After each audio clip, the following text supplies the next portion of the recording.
And good afternoon सारे एसएमओस को, ammo को, सारे लैब टेक्नीशियन को, या जो भी लैब से रिलेटेड या सैक्स अधिकारी, नैको अधिकारी, सबको मेरा नमस्कार। और अभी हम लोग सेशन नंबर 2 जो कि सैंपल कलेक्शन एंड मैनेजमेंट है, उसको हम लोग देखने जा रहे हैं। इसमें हम लोग देखेंगे कि मेनली इस प्रेजेंटेशन में हम लोग ये देखेंगे कि क्या प्री सैंपल कलेक्शन का प्रोसेसेस क्या है, जो कंज्यूमेबल्स, अगर सैंपल कलेक्शन है तो डेफिनेटली कंज्यूमेबल्स भी रिक्वायर्ड होंगे कलेक्शन के लिए, एलिकोटिंग के लिए, ट्रांसपोर्ट के लिए क्या क्या रिक्वायरमेंट होगा। फिर सैंपल कलेक्शन का करेक्ट प्रोसेस क्या होगा, और उसके बाद में अगर सैंपल कलेक्शन होता है जो आप already day to day routine में आप लोग ऑलरेडी करते हैं, बट फिर से हम लोग यही कोशिश करेंगे कि एक बार ब्रश अप करें। और उसके बाद में देखेंगे कि जैसे पंकज जी ने बताया कि कैसे एलिकोट करके हमें ट्रांसपोर्ट करना है, इसका भी प्रोसीजर हम लोग देखेंगे। फिर हमें ये भी देखना होगा कि क्या एक्सेप्टेंस एंड रिजेक्शन क्राइटेरिया है सैंपल कलेक्शन के ड्यूरेशन में, और क्या क्या डिस्क्रिपेंसीज हो सकती हैं, उसको कैसे मैनेज करना है। ये सारा का सारा हम लोग pre analytical part, mainly pre analytical part ही इन्वॉल्व है हमारा यहाँ पे। तो उस प्री एनालिटिकल पार्ट हमारे लिए बहुत ही इम्पोर्टेंट है किसी भी लेबोरेटरी के लिए। जैसे कि आपको पता है, pre analytical, analytical and analytical, ये तीनों पार्ट बहुत ही इम्पोर्टेंट होता है हमारे लैब के लिए। तो अभी हम लोग देखेंगे प्री एनालिटिकल पार्ट। हम इस एक ओवरऑल हम लोग क्या क्या करते हैं लैब में, इस पिक्चर के थ्रू हम लोग देख सकते हैं कि कैसे क्या प्रोसेस फ्लो होता है सैंपल कलेक्शन के लिए। और जो मैनेजमेंट, जो भी हम लोगों ने अभी ऑब्जेक्टिव की बात करी, वो सारा का सारा इस पिक्चर के थ्रू डिपिक्टेड है, जहां हम लोग देख सकते हैं पेशेंट जैसे आता है उसका पेशेंट रजिस्ट्रेशन, यूआईडी अलॉटमेंट होता है एआरटीसी पे। देन पेशेंट को मेडिकल ऑफिसर के द्वारा असेस किया जाता है, उसके ग्रीन बुक में जो भी इंफॉर्मेशन है वो रिकॉर्ड करके, फिर अगर मान लीजिए वायरल लोड के लिए हम, क्योंकि अभी वायरल लोड के लिए हम स्पेसिफिकली बात कर रहे हैं, तो फिर हम ग्रीन कार्ड में जो एमओ टेस्ट रिक्वेस्ट किए हैं वो लेके पेशेंट जाता है लैब में, और फिर जो टेक्नीशियन है वो एक डिफरेंट उनका प्रोसेस है, किस प्रोसेस में वो कैसे सैंपल पेशेंट प्रिपेयर करते हैं। पेशेंट प्रिपेयर करने के बाद में कैसे लैब टेक्नीशियन जो है एक करेक्ट प्रोसीजर के थ्रू सैंपल कलेक्ट करते हैं। सैंपल कलेक्ट करने के बाद फिर उसको अपने रजिस्टर में वो नोट डाउन करते हैं कि कौन सा पेशेंट है, क्या टेस्ट है इनका। और उसके बाद में जो सैंपल लिया उसको सेंट्रीफ्यूज किया। सेंट्रीफ्यूज, इस वायरल लोड के लिए हमें प्लाज्मा की जरूरत होगी, क्लियर प्लाज्मा की जरूरत होगी। तो जो हमें सेंट्रीफ्यूगेशन के लिए 2000 से 2500 2500 तक जो रिवोल्यूशन पर मिनट है, तो एक आरपीएम जो दिया हुआ है 10 to 15 मिनट, ये सारा का सारा प्रोसेस फॉलो करके हम प्लाज्मा से करते हैं। और उस सेपरेटेड जो प्लाज्मा है उसको किस तरह से, स्क्रू कैप आप देख सकते हैं आपके स्क्रीन पे, वो उसमें नंबरिंग भी आपको दिख रहा है, प्लस बॉक्स दिख रहे हैं। उस बॉक्स को फिर हम कैसे सैंपल स्टोर करते हैं एज पर द गाइडलाइन, कि क्या टेम्परेचर होना चाहिए, फिर सैंपल को पैक करके, और कैसे वायरल लोड लेबोरेटरी के लिए 2 to 8 डिग्री पे हम उसको सेव करते हैं। इन सारे प्रोसेस फ्लो में एक ये क्यों करना है, इम्पोर्टेंट क्या है, जिस टाइम पे आप सैंपल ट्रांसपोर्ट करते हैं वहां हमें एक सैंपल ट्रांसपोर्ट सीट की जरूरत है, इसको फिर से हमें चेक करना है आईएस में। तो ये सारा प्रोसेस इसलिए किया जाता है ताकि जो पेशेंट का वायरल है, पेशेंट के बॉडी में जो वायरस का लेवल है, वो एग्जैक्टली हम इस सैंपल के थ्रू हम पता कर सकें कि एग्जैक्टली बिन उसकी इंटीग्रिटी को, जो सैंपल की इंटीग्रिटी है उसको विदाउट कंप्रोमाइज किए हुए हम ये कोशिश करते हैं कि कैसे एग्जैक्टली सेम नंबर हमें पता चल जाए, ताकि हमें ट्रीटमेंट के लिए फिर से आसानी होगी। ये क्लियर है, इसमें किसी को डाउट तो नहीं है? आप चैट बॉक्स में लिख सकते हैं। देन देखते हैं प्री सैंपल कलेक्शन प्रोसेस क्या है, बिफोर सैंपल कलेक्शन हम क्या करें, सैंपल कलेक्शन करने का क्या क्या है उसमें, फिर लेबलिंग कैसे करते हैं। तो अगर बिफोर सैंपल कलेक्शन की बात करते हैं तो पहले हम पेशेंट, जैसे कि मैंने अभी पिछले स्लाइड में आपसे डिस्कस किया था, पेशेंट प्रिपरेशन की बात की थी। उसके बाद में अगर कोई पेशेंट आता है तो check the green book of the patient, हम ग्रीन बुक चेक करते हैं पेशेंट का और उसमें देखते हैं कि क्या टेस्ट रिक्वेस्टेड है। हो सकता है आपका CD4 हो, वायरल लोड है, या फिर दोनों हो सकता है। फिर उसके बाद में आइडेंटिटी ऑफ पेशेंट, हम नाम पूछते हैं और भी जो आइडेंटिफायर्स होते हैं वो हम पता करते हैं कि क्या आइडेंटिफायर्स है इस पर्टिकुलर पेशेंट का।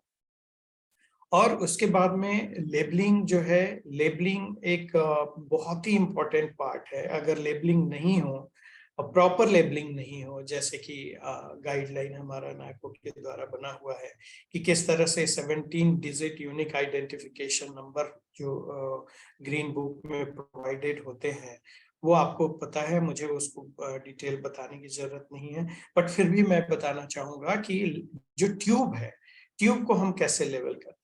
ट्यूब को आप पिक्चर में भी देख सकते हैं कि ट्यूब को सबसे पहले बाय नेम हम लोग नेम उस पे मेंशन करते हैं, पेशेंट का नेम। ART का नंबर जो है ये यहाँ रिकमेंडेड है बिकॉज 17 नंबर काफी यूनिक आईडी बहुत बड़ा होगा। सैंपल कलेक्शन के लिए 12 डिजिट यूनिक आईडी का यूज करते हैं और 12 में 12 जो यूनिक कोड जो है वो 5 आपका ये है कि 5 डिजिट जो है ARTC कोड होंगे आपके, 5 डिजिट जो है PLHIV का आईडी होगा और लास्ट 2 डिजिट जो होंगे वो होगा जो नंबर ऑफ टेस्ट, कितने सारे टेस्ट उस पर्टिकुलर PLHIV का हुआ है। तो इस कंडीशन में आप देख सकते हैं, ये सेल्फ एक्सप्लेनेटरी है कि किस तरह से हमने ARTC कोड दिया है, PLHIV का आईडी दिया है और चाहे वो हो सकता है 02 दिया है, तो 02 का मतलब ये हो गया कि ये दूसरी बार पेशेंट का हमारा ब्लड कलेक्शन हुआ है वायरल लोड के लिए। अगर 01 है तो फर्स्ट टाइम इसका हुआ है, 3 ऐसे करके हम।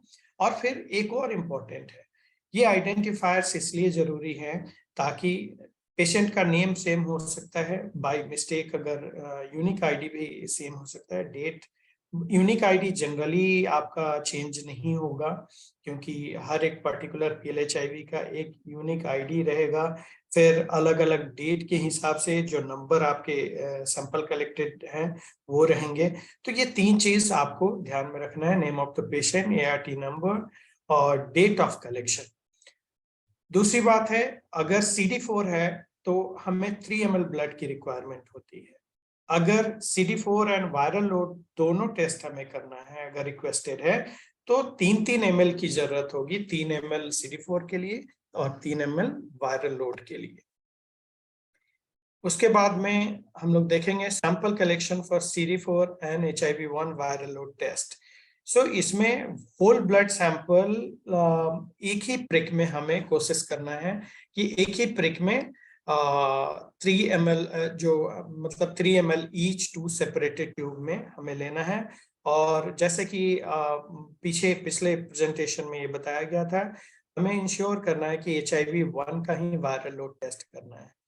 देन दूसरा क्या है, EDTA प्लाज्मा हम वायरल लोड के लिए यूज करते हैं और 2 EDTA ट्यूब्स 3 ml का, जैसे कि मे बी ड्रॉन साइमल्टेनियसली। अगर इसमें हमें 2 EDTA सैंपल लेना है, ensure the required volume is drawn. अगर आपका प्रोसेस सही होगा, अगर सैंपल कलेक्शन का प्रोसेस सही होगा, आप करेक्ट वे से निकालते हैं तो आपका वॉल्यूम में कभी भी कोई दिक्कत नहीं आएगी। दूसरा है details of the sample collection must be recorded in viral load register and IIMS। आपने ब्लड कलेक्ट किया, ये आपने रजिस्टर में नोट किया, उसके बाद में इंटीग्रेटेड इंफॉर्मेशन मैनेजमेंट सिस्टम जो IIMS है, इसको सोच भी बोलते हैं, इसमें रजिस्टर करना आपके लिए जरूरी है। उसके बाद में sample collection manual must be available for at all collection sites to add the ARTC lab technician। Sample collection क्यों जरूरी होता है? अच्छा, एक अभी चैट में एक क्वेश्चन है, so many patient does not know their number VL test not even mention in green booklet, what for those patient. अच्छा, इसके बारे में हम लोग बात करेंगे। तो सैंपल कलेक्शन मैनुअल क्यों जरूरी होता है हमारे लिए? सैंपल कलेक्शन मैनुअल के थ्रू एक प्रोसेस का पता चलता है, एक आपको किस तरह से कितना ब्लड, आपके हर एक लैब का अपना ओन सैंपल कलेक्शन मैनुअल हो सकता है या एक हो सकता है। तो उसमें आपको ये पता रहता है कि किस तरह से सैंपल कलेक्शन करना है, कैसे डिस्कार्ड करना है, कैसे डिस्पोज करना है, कैसे स्टोर करना है, ये सारा का सारा आपको सैंपल कलेक्शन मैनुअल में मिलेगा।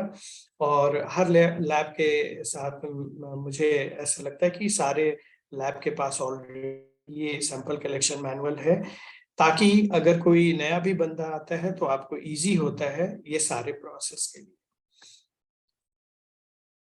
दूसरा है जो कलेक्शन साइट पे क्या क्या सप्लाईज होने चाहिए, मैं आई एम श्योर आपके पास होगा, बट एक बार मैं फिर से रिट्रीट करना चाहूंगा। पाउडर फ्री ग्लव्स होना चाहिए। पाउडर फ्री क्यों बोल रहे हैं? क्योंकि हम मॉलिक्यूलर टेस्ट करने जा रहे हैं। मॉलिक्यूलर टेस्ट में पाउडर्स अगर होते हैं, पाउडर विथ पाउडर होते हैं, हो सकता है इनहिबिट करे कुछ ऐसे, जिसके चलते हम लोग कोशिश करेंगे पाउडर फ्री ग्लव्स यूज करें। Evacuated collection tubes, EDTA K2 K3 हो गया, निडिल हो गया 22 एंड 23 गेज का, होल्डर्स हो गए, cotton gauze, sterile gauze, isopropyl alcohol, swab, tourniquet, puncture proof container, hand sanitizer and ARTC viral load register. हम ये देख सकते हैं स्टेप्स क्या क्या होता है, आपको ऑलरेडी पता है बिकॉज आप डेली लैब में आप करते हैं, बट फिर भी आपको इंश्योर करना चाहिए कि आप ग्लव्स यूज करें।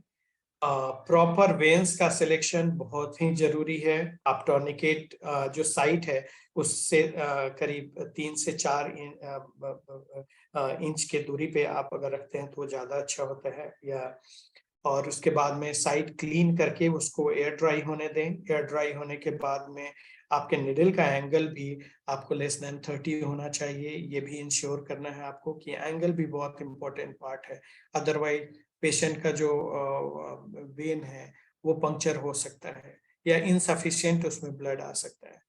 आप ऑलरेडी अगर ब्लड कलेक्ट कर लिए तो कैसे टॉर्निकेट रिलीज करेंगे? रिलीज करने के बाद आप ड्राई कॉटन गॉज और कॉटन अप्लाई करते हैं ब्लड क्लॉट के लिए। आप पेशेंट को बोलते हैं थोड़ा आप फोर्स करो, इसको दबा के रखो। जब आपका सैंपल कलेक्ट हो जाता है तो आप इन्वर्ट करते हैं जेंटली, और वो 8 to 10 टाइम्स करना है। जब आप सैंपल कलेक्ट कर लेते हैं, जो निडिल है वो आप कैसे, already as per the guidelines आप बॉक्स में आप ट्रांसलेसेंट पंक्चर कंटेनर में डालते हैं, 2/3 फिल होने उसको रखते हैं, उसके बाद में आप उसको बायोमेडिकल वेस्ट मैनेजमेंट को देते हैं। और कलेक्शन के बाद जो मोस्ट इम्पोर्टेंट पार्ट है वो आप हैंड वॉश करते हैं विद सोप। सो कलेक्शन हम फिर इन्वर्ट करने के ट्यूब्स को कैसे रखेंगे? अपराइट रखेंगे, ट्यूब्स को अपराइट रखेंगे, और वो उसका टेम्परेचर जो होना चाहिए वो 15 to 30 डिग्री होना चाहिए। ये जब आप सैंपल कलेक्ट किए उसके बाद में आप विद इन 6 आवर्स आपका जो सैंपल है इसको आपको प्रोसेस करके इसका प्लाज्मा आपको कलेक्ट करना है, सेंट्रीफ्यूज करके विद इन 6 आवर कलेक्शन आपको प्लाज्मा इसको निकालना है। ठीक है। और एक इम्पॉर्टेंट पार्ट ये भी है कि जो हेपारिन कंटेनिंग ट्यूब्स है इसको हमें यूज नहीं करना है। ये क्यों नहीं करना है? क्योंकि जो हेपारिन कंटेनिंग ट्यूब्स होते हैं वो PCR इनहिबिटर्स होते हैं, इसके वजह से हम लोग जनरली इनको यूज नहीं करते हैं। तो अब हम आइए जैसे एक क्विज देखते हैं। क्विज के माध्यम से मैं देखूंगा क्या मैं आपको ये सही सही बता पाया हूं या नहीं। तो क्विज नंबर 1 है जो बोलता है powder free gloves should be used by ARTC lab technician while HIV-1 viral load sample collection. ये क्या ट्रू है या फॉल्स है, ये देखते हैं।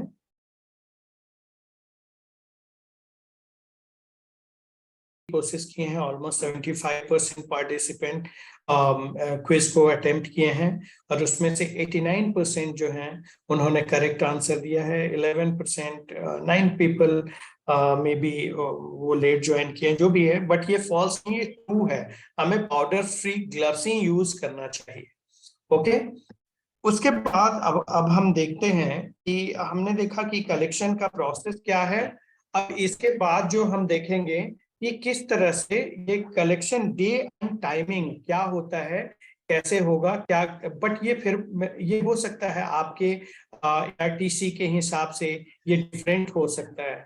तो ideally all ARTC centre are required to collect sample from 9 AM to 1 PM from Monday to Saturday, except on public holidays. However, it varies from place to place based on their norms. जैसे मैंने आपको बताया आपके norm के हिसाब से, but ideally ये 9 से सुबह से लेकर के 1 बजे दोपहर तक मंडे टू सैटरडे आप के लिए ये टाइमिंग है। Plus change in collection days are subject to the approval of incharge and the contract with transport agency. अगर किसी भी कारण से अगर कलेक्शन डेज अगर आपके चेंज होते हैं तो ये आपके इंचार्ज के अप्रूवल के थ्रू होंगे और ट्रांसपोर्ट एजेंसी को भी पता होना चाहिए ताकि किसी भी टाइप का डिले नहीं हो, टाइम नहीं बढ़े। ओके, अब हम देखते हैं separation of plasma and storage.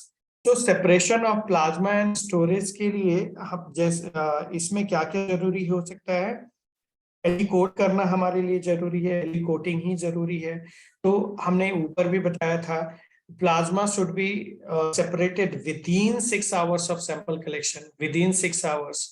और आपको स्पीड भी बताया था सेंट्रीफ्यूज का 2000 से 2500 RPM 10 से 15 मिनट के लिए। और ये अगर ये टाइमिंग एंड ये स्पीड रखते हैं तो उस कंडीशन में हम क्लियर प्लाज्मा मिलता है। और इसको रखना कैसे है, इसको स्टेराइल पार्शर पाइपेट से या बैरियर फिल्टर टिप से ट्रांसफर करते हैं clear plasma without disturbing buffy coat. आप जब सेंट्रीफ्यूज तो देखेंगे ब्राउन कलर का नीचे मैट लाइक स्ट्रक्चर होता है, उसको बफी कोट बोलते हैं हम। तो उससे हमें टच नहीं करना है, उसको किसी भी तरह से डिस्टर्ब नहीं करना है।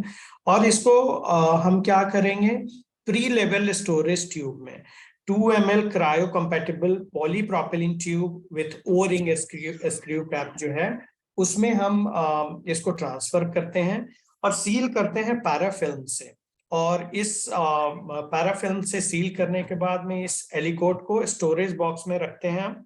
और स्टोरेज बॉक्स में पर्टिकुलर टेम्परेचर पे all ARTCs irrespective of co-located or non-co-located should separate plasma at ARTC and transport plasma aliquots to respective linked viral load, चाहे co-located हो या नॉन लोकेटेड हो। अब उससे मतलब नहीं है, हमें जो भी ARTC हैं उनको जो सैंपल जो वायरल लोड को जाएगा वो सिर्फ आपके जो भी लिंक्ड वायरल लोड लैब है वो सिर्फ प्लाज्मा के फॉर्म में जाएगा।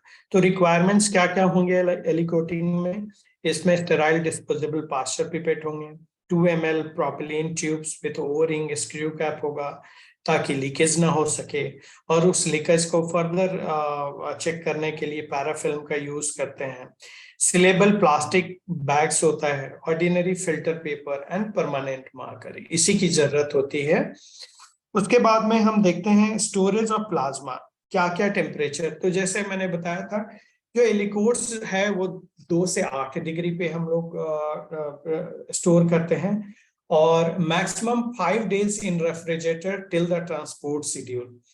और हमें ये इंश्योर करना है कि आपका जो सैंपल है वो before 5th day of sample collection ये आपको कहाँ पहुंचना चाहिए, ये वायरल लोड लेबोरेटरी को पहुंचना चाहिए। तो इसके लिए आपको प्लान करना पड़ेगा वायरल लोड लैब के साथ में एंड ट्रांसपोर्ट एजेंसी के साथ में कि किस तरह से जो भी लाइन लिस्ट बनाते हैं किस तरह से आप अपने लैब का सैंपल, आपको ये इंश्योर करना है कि before 5th day of sample collection सारा का सारा सैंपल कहाँ पहुंच जाए, वायरल लोड लैब को।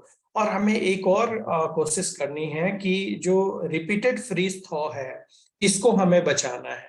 इससे क्या होता है, इससे जो सैंपल की क्वालिटी है वो मतलब ठीक नहीं होता है। वो हो सकता है आपका जो वायरल लोड है वो उसमें प्रॉब्लम आ जाए। तो अब ये दूसरा क्वेश्चन है आपके स्क्रीन पे, और ये बोलते हैं plasma must be separated with in. पहला ऑप्शन है 5 days, दूसरा ऑप्शन है 24 hours, तीसरा ऑप्शन है 6 hours एंड चौथा है ऑल ऑफ द अबव।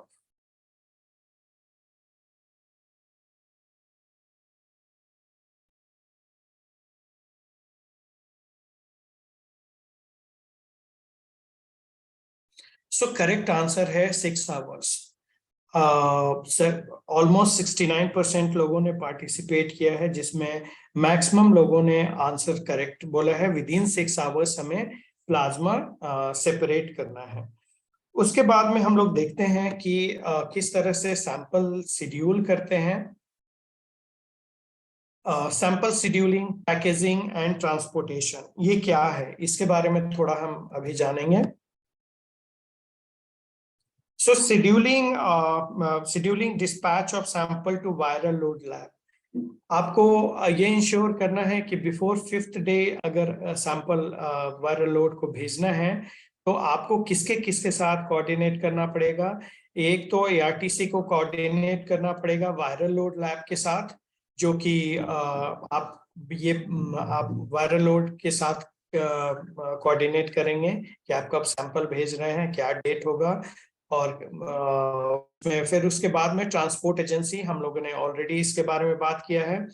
जो प्रिपरेशन है शिपमेंट का, वो शिपमेंट का प्रिपरेशन आपके द्वारा होगा या कुछ स्टेट में हो सकता है। जो शिपमेंट होगी वो तो ट्रांसपोर्ट एजेंसी आपकी जो भी रेस्पेक्टिव सैक्स के साथ जिनका भी MOU हुआ है वो आके आपको कुछ ऐसे भी स्टेट है जहां ऑलरेडी वो आके आपका, लेकिन आपको हेल्प करना पड़ेगा प्रिपरेशन जो शिपमेंट होगा उसमें। तो क्या क्या है उसके लिए, सैंपल ट्रांसपोर्ट शीट होना चाहिए, box containing sample codes as per the transport sheet है। मान लीजिए आप 4 दिन का सैंपल आपने या 3 दिन का या जो भी आपका सैंपल है, आपका विड्रॉन सैंपल है लैब में वायरल लोड के लिए, उसको आप क्या किए, आप ट्रांसपोर्ट शीट में आप डालें। तो ये इंश्योर करना है कि बराबर हो सारा का सारा। मान लीजिए 10 सैंपल है तो 10 सैंपल ही उस ट्रांसपोर्ट शीट में हो। देन उसको वेरीफाई करना होगा ट्रांसपोर्ट शीट को कि वो एग्जैक्ट है या नहीं है। और जो पैकेजिंग के लिए क्या क्या प्री रिक्विजिट है ये हम देखते हैं। ओवरनाइट फ्रोजन जेल पैक होना चाहिए आपके पास। Labelled and parafilm M seal plasma tubes होने चाहिए जो डेली बेसिस पे आप करते हैं। Then aliquots storage box, sample transportation sheet, sealable plastic bag, absorbent pad और brown paper, clean sample transport box, biohazard symbol label with name, address and contact numbers of viral load lab. ये आपके pre requisite हैं जो कि आप sample packaging करेंगे।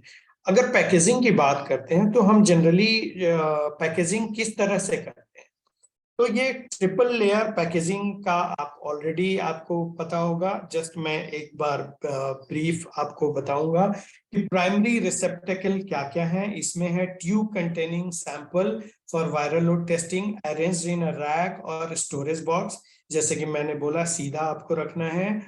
Then tube must be watertight and leak proof, seal with parafilm और must be appropriately labeled। आपका एक लेबल होना चाहिए, कहीं से भी उसमें लीकेज की संभावना ना हो। ये आपको प्राइमरी लेयर में देखना है।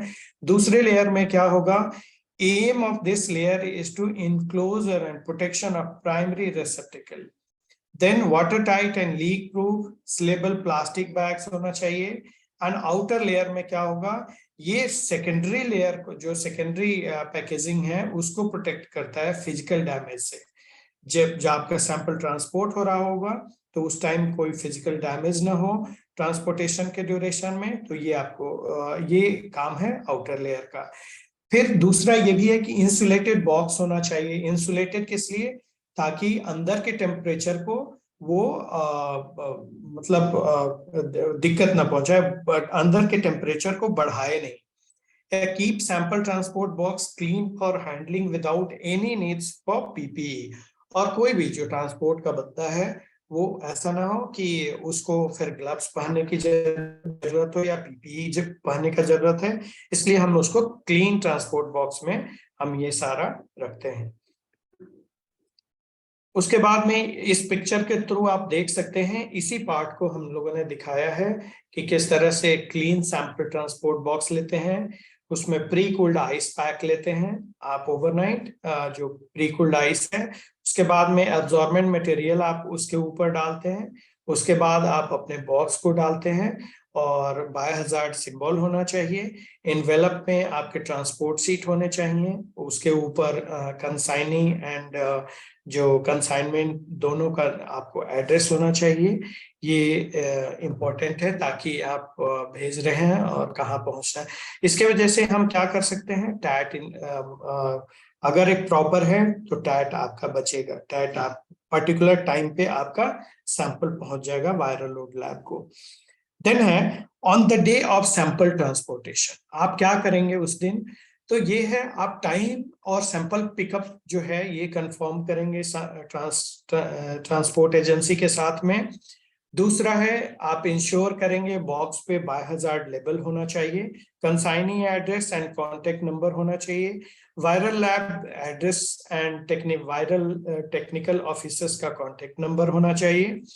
Then confirm the temperature for samples in the transport box is at 2 to 8 degree. आपको ये इंश्योर करना है कि 2 to 8 डिग्री ही टेम्परेचर इसमें हो। देन आपको हैंड ओवर करना है along with the transport sheet to the transport representative, and उनको इवन दो एरो मार्क बना हुआ है अपराइट के लिए, बट फिर भी आपको इंश्योर करना है कि वो सीधे लेके जाए। और ट्रांसपोर्ट शीट के साथ में आप ट्रांसपोर्ट एजेंसी को आप हैंड ओवर करेंगे, और इसकी एंट्री जो है आप ट्रांसपोर्ट शीट के हिसाब से IIMS में आप इसकी एंट्री करेंगे। Excuse me. डिस्क्रिपेंसी मैनेजमेंट में क्या क्या है, जैसे कि हमने देखा था कि क्या एक्सेप्टेंस एंड रिजेक्शन क्राइटेरिया हो सकता है। तो एक्सेप्टेंस क्राइटेरिया में ये है कि सैंपल प्रॉपरली लेबल्ड होने चाहिए, sample tube integrity maintain and no leakage, sample लेवल मैच, जो आपने ट्रांसपोर्ट शीट में लिखा है वो आपका वायल से मैच होना चाहिए, एडिक्वेट वॉल्यूम होना चाहिए, देन क्लियर प्लाज्मा होना चाहिए, ट्रांसपोर्ट टेम्परेचर 2 to 8 डिग्री होना चाहिए। अगर रिजेक्शन में ये सारा नहीं होता है तो ये सारा का सारा क्या बोलते हैं, रिजेक्शन क्राइटेरिया को फॉलो करता है। इन केस रिजेक्शन क्राइटेरिया में और भी क्या हो सकते हैं, वो हेमोलाइज सैंपल अगर है तो उसको वो रिजेक्ट हो सकते हैं सैंपल। ग्रॉसली लाइपेमिक सैंपल हैं वो भी आपके रिजेक्शन क्राइटेरिया में जाएंगे। उसके बाद में कंटामिनेटेड सैंपल्स हैं, ये आप जैसे कि पिक्चर में देख रहे हैं, हम लोगों ने पिक्चर में डिपिक्ट किया haemolyse plasma, clotted sample, lipemic sample, contaminated sample. फिर उसके बाद में इनएडिक्वेट वॉल्यूम है, अगर लीकिंग ट्यूब्स हैं, इम्प्रॉपरली लेबल्ड है, टेम्परेचर अगर मोर देन 8 है, या सैंपल फ्रॉम HIV-2 इन्फेक्टेड है, तो ये आपके किस में आएंगे, ये आएंगे रिजेक्शन क्राइटेरिया में। उसके बाद में अगर डिस्क्रिपेंसी मैनेजमेंट आप कैसे करेंगे ये हम लोग देखते हैं। इसमें क्या है कि discrepancy in the shipment will be reported by ARTC by the respective viral load lab by phone and email. अगर किसी भी टाइप का रिजेक्शन है ये तो आपको क्या किया जाएगा, जो वायरल लैब है वो थ्रू ईमेल और थ्रू फोन, जो भी कम्युनिकेशन का माध्यम है उसके थ्रू आपको इन्फॉर्म किया जाएगा, और उस पर्टिकुलर डिस्क्रिपेंसी का मैनेजमेंट आपको विदिन 48 आवर्स करना है। Then discrepancy should against the sample ID in the viral load register at ARTC। आप जो वायरल लोड रजिस्टर पे एक रिमार्क्स का कॉलम है, अगर किसी टाइप का रिजेक्शन है, क्यों है, या कोई भी डिस्क्रिपेंसी अगर आता है पर्टिकुलर पेशेंट के लिए, तो उसके सामने आप इसके लिए रिमार्क्स डालेंगे कि हाँ ये इसके वजह से ये रिजेक्ट हुआ है। Then separate file for the discrepancy and resolution must be maintained. आप मतलब आपको एक अलग बनाना चाहिए रजिस्टर, आपको सर्टिफिकेशन में भी आपको हेल्प होगा। आप एग्जाम्पल देखेंगे डिस्क्रिपेंसीज का, तो in addition of sample rejection, तो ये है कि total number of sample aliquots not received as per the transport sheet. आपने ट्रांसपोर्ट शीट में कुछ और लिखा है और सैंपल का नंबर जो है वो कुछ और है। दूसरा है sample aliquots received but not updated in IMS. IMS में उनको एंट्री नहीं मिलने के कारण भी आपका रिजेक्शन, ये डिस्क्रिपेंसी है, one of the discrepancy. Then entries in IMS but sample aliquots are not received. Already IMS में एंट्री है बट सैंपल नहीं है लैब के पास। Then rejection of samples by viral load laboratories, ये सारे के सारे आपके डिस्क्रिपेंसीज में आते हैं। देन उसके बाद में मैं फिर से एक बार रिट्रीट करना चाहूंगा जो biosafety and biomedical waste management. ये क्यों है, ये क्यों करना है हमें? हमें आपकी ARTs की जो सेफ्टी है उसको हमें देखना है कि वो सेफ हो। तो designated work place for sample collection and aliquoting, फिर इंश्योर करना है जो स्टाफ की सेफ्टी है, जो दूसरे हेल्थ केयर वर्कर्स हैं उनकी सेफ्टी, पेशेंट की सेफ्टी, विजिटर्स अगर जो आते हैं उनकी सेफ्टी, और इन्वायरमेंट जो है वहां का जहां भी आपका ARTC है वो कंप्रोमाइज नहीं हो। इसलिए उसकी वो भी बहुत इंपॉर्टेंट है कि कंप्रोमाइज नहीं हो हमारा environment. Then staff trained on biosafety and biomedical waste management, जो भी स्टाफ काम कर रहे हैं इन दोनों चीजों में, बायोसेफ्टी में भी एंड बायोमेडिकल वेस्ट मैनेजमेंट में भी ट्रेंड होने चाहिए। Ensure safety equipment like PPE, first aid box, spill management kit, fire extinguisher, emergency evacuation routes, ये सारे के सारे आपके सेफ्टी के लिए बहुत ही महत्वपूर्ण योगदान निभाता है। आपने कई सारे न्यूज़ देखे होंगे कि कई सारे हेल्थ वर्कर्स अपना जान गंवा दिए हैं इसमें, अगर इवैक्यूएशन नहीं है या प्रॉपर एक्सटिंग्विशर नहीं है फायर के कंडीशन। देन उसके बाद इंपॉर्टेंट है रिस्ट्रिक्टेड एक्सेस होनी चाहिए लैब फैसिलिटी में, क्योंकि आप एक बायोहजार्ड स्पेसिमेन को आप डील करते हैं। देन हैंड वॉशिंग, आपको जब भी ग्लव्स निकालते हैं उसके बाद में एक प्रॉपर हैंड वॉशिंग आपको करना जरूरी है। देन जो जिस एरिया पे आप काम करते हैं, जिस इंस्ट्रूमेंट से आप रेगुलरली काम करते हैं, उसका डीकंटामिनेशन भी इम्पोर्टेंट है ताकि किसी भी टाइप का इन्फेक्शन से आप बच जाए। और स्पिल मैनेजमेंट, आप काम कर रहे हैं, आपको पता है सारे PLHIV के सैंपल हैं, अगर सैंपल गिरता है, किसी भी टाइप का कुछ भी सैंपल स्पिल होता है, तो उसको कैसे मैनेज करना है वो आपको आना चाहिए। मैं थोड़ा सा इस पे बताना चाहूंगा जस्ट फ्यू सेकेंड में, क्योंकि आप जब भी अगर कुछ स्पिलेज होता है तो आप क्या करते हैं, आप सबसे पहले PPE पहनते हैं। PPE पहनने के बाद में आप उसको उस पर्टिकुलर स्पिल को डिमार्केट करके आप एब्जॉर्बेंट डाल के और उसके ऊपर हाइपोक्लोराइड डालते हैं। एक कांटेक्ट पीरियड जो हाइपोक्लोराइड का होना चाहिए, एक 20 to 30 मिनट्स आप उस प्लेस को इवैक्यूएट करके आप छोड़ते हैं।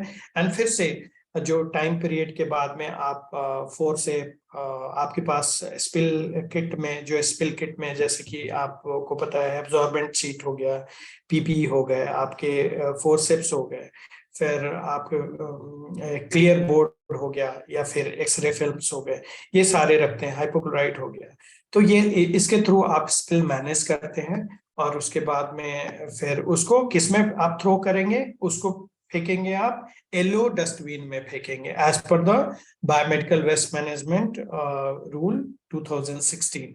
अब आपके स्क्रीन पे ये आपको ऑलरेडी पता है कि येलो में, रेड में एंड व्हाइट में हम क्या क्या डिस्कार्ड करते हैं। फिर से मैं थोड़ा सा आपको बताना चाहूंगा। येलो में हम येलो प्लास्टिक बैग्स, जो टाइप्स ऑफ कंटेनर्स हैं आपके उसके बाद में टाइप ऑफ वेस्ट क्या होते हैं, नॉन साफ, नॉन प्लास्टिक, सॉलिड वेस्ट होंगे, एंड सॉइल्ड मटेरियल जो कॉटन स्वैप्स वगैरह हो गए, ये आपके येलो में जाते हैं। रेड में जो टाइप ऑफ कंटेनर होगा, नॉन क्लोरिनेटेड प्लास्टिक बैग्स होते हैं और कंटेनर्स होते हैं। और क्या जाते हैं, इसमें कंटामिनेटेड रिसाइक्लेबल प्लास्टिक वेस्ट जाते हैं, जैसे कि gloves, disposable tips, pastor pipette tips, evacuated tube, EDTA tube with left over blood. और व्हाइट में क्या जाता है, व्हाइट जो कंटेनर होगा, puncture proof, leak proof, tempered proof containers होते हैं। इसमें बेस्ट मेटल्स शार्प्स जाते हैं, जैसे कि निडल आपका जाएगा। अभी तक हम लोगों ने जो देखा, इसमें एक और है कि ये डिस्कशन का पॉइंट है, दो थोड़ा सा टाइम हम लोग ऑलरेडी पूरा कर चुके हैं, बट इसमें इसके बारे में क्विकली हम लोग डिस्कस करेंगे कि स्टॉकआउट्स में हम स्टॉकआउट्स को कैसे मैनेज करेंगे। तो स्टॉकआउट्स के लिए अगर आपका स्टॉक रजिस्टर प्रॉपरली मेंटेन्ड होगा तो आप स्टॉकआउट्स को बचा सकते हैं। प्लस ऑलरेडी डिफरेंट ट्रेनिंग्स के थ्रू आपको बफर आपके पास होना चाहिए, कितने मंथ का बफर होना चाहिए, नैको द्वारा ऑलरेडी आपको दिया हुआ है। देन शेड्यूल सैंपल ट्रांसपोर्टेशन, क्या क्या शेड्यूल है, ये हमें ART को इंश्योर करना पड़ेगा। ये किस किस के थ्रू हम इंश्योर करते हैं, ये वायरल लोड लैब के थ्रू एंड ट्रांसपोर्ट एजेंसी के थ्रू हम इंश्योर करते हैं कि हमें कब भेजना है सैंपल, कब तक हमारा रिपोर्ट आएगा, अगर कोई डिस्क्रिपेंसी है उसमें तो कितने टाइम में हमें उसे मैनेज करना है, और किस तरह से उसको हमें डॉक्यूमेंट भी करना है। देन एक और है, ये कैसे जो प्लाज्मा सैंपल जो एलिकोट है वो एडिक्वेट है, वो उसको हम कैसे इंश्योर करते हैं।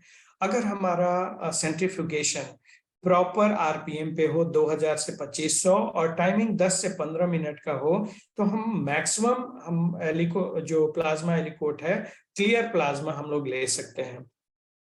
देन उसके बाद में है मैनेज IIMS एंट्रीज, कैसे सैंपल आपने ट्रांसपोर्ट किया, उसके बाद में ट्रांसपोर्ट शीट से लेकर के आपको एंट्री करनी है। और उसके बाद में अगर कोई इसके IIMS के बारे में हम लोग पूरा डिटेल सेशन में देखेंगे, और उसके बाद में देखेंगे सैंपल कैसे क्या क्या कंडीशंस हैं जिसमें रिजेक्शन होता है, जैसे कि लीक है, इनएडिक्वेट है अगर सैंपल। उसके बाद में और भी फैक्टर्स हैं सैंपल रिजेक्शन का, मैं दोबारा इसके बारे में नहीं, इसमें आपका टाइम ज्यादा लूंगा। तो हमें ये सैंपल रिजेक्शन क्यों ये इसलिए जरूरी है, मान लीजिए किसी पेशेंट का PLHIV का सैंपल आपने लिया, आपने उसमें बहुत सारा एनर्जी एफर्ट आपने उसमें डाला, बट हमारे ओन प्रोसेस की वजह से अगर सैंपल रिजेक्ट हो जाता है तो उसमें हमारा भी समय जाता है, प्लस जो आपका रिक्वायर्ड मटेरियल है वो भी लॉस है, प्लस ट्रांसपोर्टेशन का लॉस है, और सबसे इम्पोर्टेंट बात ये है कि पेशेंट का जो टैट है, वो पेशेंट की जो ट्रीटमेंट है वो डिलेड होती है। तो ये सब हमें मिनिमाइज रखना है ताकि हम क्वालिटी सर्विस दे सके। और थैंक यू सो मच। इसी के साथ अगर कोई क्वेश्चन है तो आप पूछ सकते हैं या लास्ट के सेशन में भी डिस्कस कर सकते हैं। Thank you.